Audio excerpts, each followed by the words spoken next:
Y'all, every day I'm reminded of why I left America. Like every single day. Like whenever I wake up, it's such a breath of fresh air to just be here, in Thailand, to be miles away from the US, right? There's just so much happening, unfortunately. It's just so interesting how you can have such a different perspective and a different view and such a different experience night and day when you go to another country. And I feel like there's a lot of people who, if you've never been out of America, you feel like it's the end all be all, it's the best things since sliced bread. And they really have us brainwashed, y'all. They do. And this is not just from an average, I would say, perspective. My thing got cut because I thought I was only going to be here for 60 seconds, but turns out I have more to say. Anyway, as I was saying, is that I'm not speaking just from an average, I would say I'm an average person, an entrepreneur, business owner. I've worked in the work field, corporate, done all the things. I've been, a homeowner, I've been a landlord. I've done all the things that society, I would say society expects you to do, or, say is success, right? Success looks different to everybody. But anyway, that's beside the point. And with all of that, I still had this desire to leave, right? And what I was saying before, forgive me y'all, because I strongly believe that I have ADHD and my attention span is very short. But as I was saying is that I'm not saying this just from an average person perspective. There are multi-millionaires who love Southeast Asia, who choose to leave America, not only because of the cost of living, of course, rich people, they love to be able to put more money in their portfolio and be able to get more for their money, right? More luxury for less. But not only that, the quality, the peace here, the zen, it's just so different. The walkability, the abundance of food, like food is not dependent on the grocery stores or having to jump in your car to head to the grocery store if Walmart is closed or Costco or Sam's Club or whatever your local grocery store is. It's not contingent upon those, like you being able to get food and feed your family is not necessarily contingent. I won't even say not necessarily. It's not contingent upon whether or not grocery stores are open. Like you can go down the street, there's always somebody selling watermelons, pineapple, fresh fruits, fresh veggies. There's markets every single day. It's not this thing or luxury where it's like, in the US, like the farmer's market is sometimes a thing just on weekends or, specific hours. Like here, night markets are huge, okay? Nighttime is when Bangkok, okay, and a lot of Thailand comes to life. Nighttime, food. Like I've never seen such abundance of food in my entire life until I first visited Thailand in 2022, and that's one of the reasons why we're back. We're here living in Thailand. It's such a dream come true, and as I said before, such a breath of fresh air. This video was not meant to be. Hey, Kushi, it's okay. Baby. He's awake? It's big seriously. Look at this. Oh, the monitor. Where did I put the monitor? Oh, I think it's still upstairs. I'll go get it. Yeah, it's in the room. Okay. It's on the bed. You can go get it.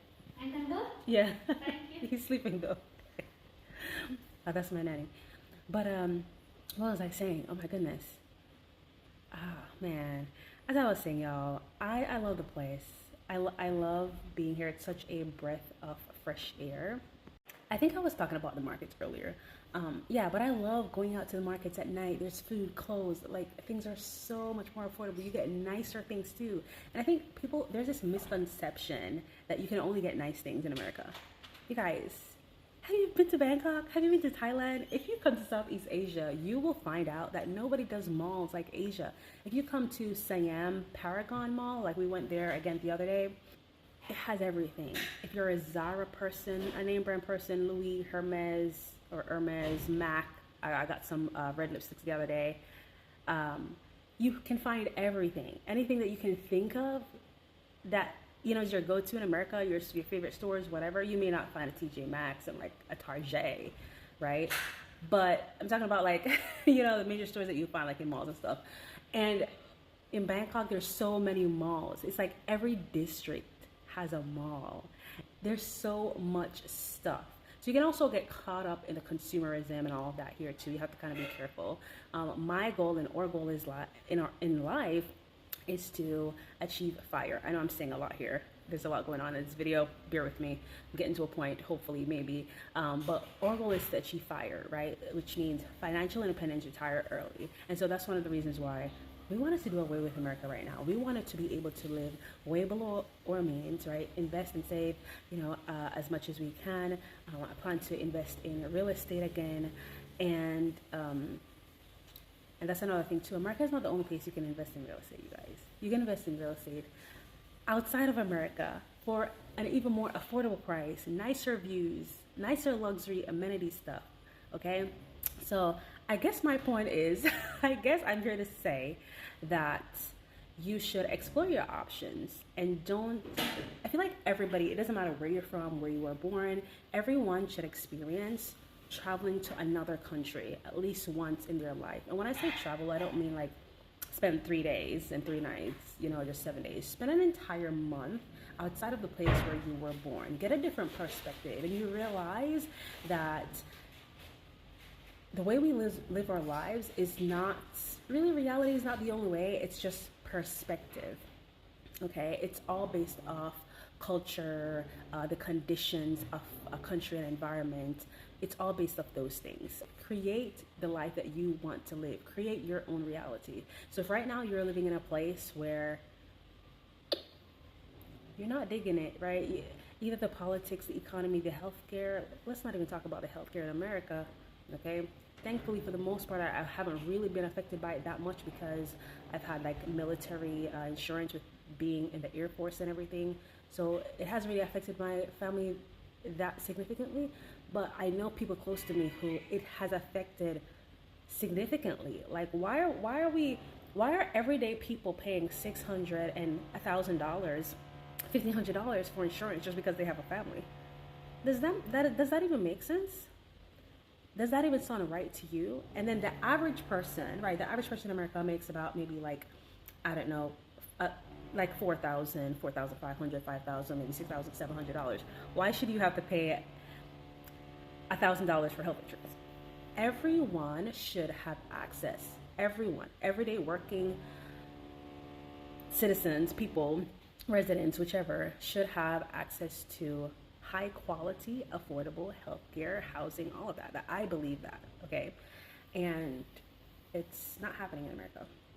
All right, I want to jump off my my box right now and just say, do it. If you've been thinking about leaving the U.S. and going to another place, please do it. At least do it for a month, 2 months. You'll figure it out. You'll figure out how to afford it, make it happen, sell your stuff, put some stuff in storage if you really have to, and make it work. If my family could do it, we did it with a baby or infant baby. We had things going on, a lot going on. We figured it out. You can too, okay? Please do it, and just know that living in America is not the best way. It's not the only way. You can experience a lot more luxury, a lot more better quality for significantly less, and have even more peace and safety. Those are huge. Not just the affordability, but when it comes to safety, come on. Like when you compare Southeast Asian countries, they are deemed a lot safer than in the US. So go figure. That's all I have to say.